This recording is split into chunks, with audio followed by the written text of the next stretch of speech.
and members of the public for the questions. I will begin with the question from the chair, which is the questions on first on how much product is imported into the country.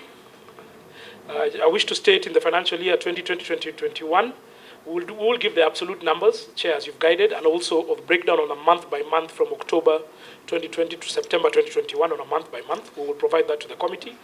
But on average, in the year 2020-2021 financial year, the average monthly consumption of super petrol, diesel, jet A1, and kerosene was 174,055,137 liters for the super grade, 225,429,870 liters for the diesel grade. For jet fuel, 45,255,699 liters, and 12,638,142 liters of kerosene, respectively. We should be able to provide that also to the committee. A question also has been raised in terms of the levy, which is the petroleum regulatory levy that funds Epra. How much is it in terms of a number? In the last year, the year 2021, we did collect 1 billion. We are anticipating to collect 1.2 billion in this financial year. I will deal with the question on demurrage, as the chair has also raised it with Honorable Omulele. But in terms of the question asked by Honorable Angwenyi, how come the landed cost is cheaper in Uganda rather than in Kenya? The answer to that question is it's actually not cheaper, because majority of the product that is consumed in Uganda transit through Kenya. It is landed in Kenya. It is imported through our open tender system. The Ministry of Petroleum and Mining runs the open tender system, which, as I've said, is a function of regulation. We import product not only for consumption in Kenya, but also for landlocked countries in the region. So the answer to that question is that they're not cheaper in terms of landed cost. The difference, as we've highlighted here, is the taxation regime in Kenya and in Uganda and our neighboring countries. That really is the difference. The other question Honorable Jimmy Angwenyi has asked is on the issue of the refinery. The refinery at KPRL, which is a refinery that was built in the 60s, was mothballed because of its inefficiencies. There was a regulation that had the consumers pay on average 1.98 shillings per litre, which was what we were calling the refinery support margin, to support the inefficiencies of KPRL at the time. The landed cost of a litre in Mombasa was still cheaper than what was coming out of the refinery gate at KPRL, and I believe that is why the government made a decision to shut it down, because it was bleeding the economy.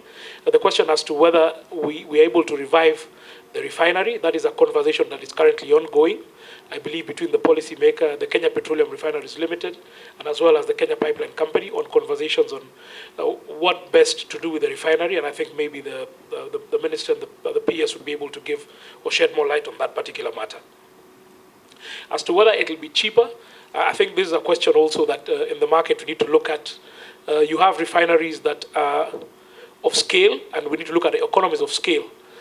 As we look at investing in a refinery, the cost-benefit analysis of investing in a refinery, how much it would cost, and also would it be competitive with other refineries in the Middle East, also in India, and this is a conversation that is also needs to be had within the context also of the deposits that we do have in South Lokicha Basin.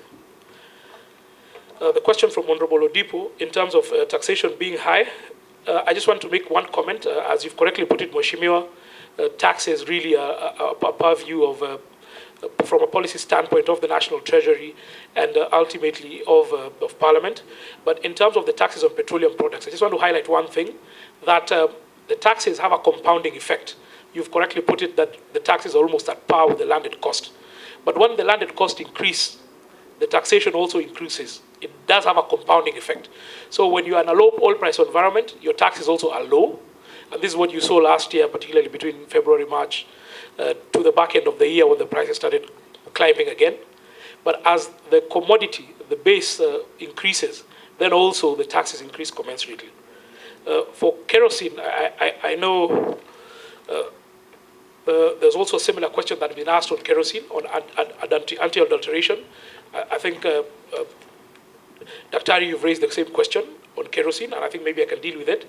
The 18 shillings on anti-adulteration is a tax that was introduced and passed by this House, which was to bring kerosene at par with diesel. We did have a lot of challenges, particularly as the regulator, in adulteration, and that's why it's called an anti-adulteration levy. There was an economic incentive of mixing kerosene with diesel and also mixing kerosene with super, and this caused a lot of challenges and problems in our economy. When this tax was introduced, one, it increased the revenue collection for the government, one. Two, it also reduced the challenge of adulteration.